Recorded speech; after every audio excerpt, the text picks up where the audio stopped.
kabimbi. Tapos na ang aking paglalaba mga kabimbi. Ayan. Ayan mga kabimbi. Pinis na. Pinis na siya. Ayan.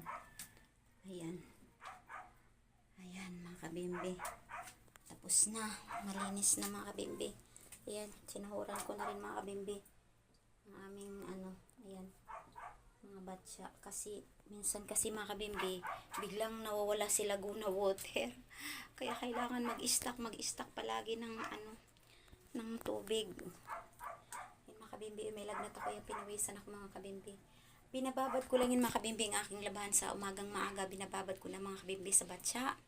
Tapos mga kabimbi, lagyan ko ng powder. Tapos unting yung kulay violet na sunrocks para sa dekulay, para madali lang matanggal yung kanyang mga dumi kay partner, kasi madumi kasi di ba alam nyo na sa construction nga, kaya madumi. Kaya madali na lang siyang brasin. Ayan. Ayan, madali na lang siyang brasin.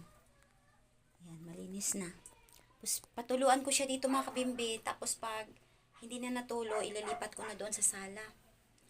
Ayan, tapos doon na siya hanggang sa matuyo. Ayan. Ay, nakapagod mga kabimbi. Ayan, beauty pa rin. Bye muna for now. I love you all.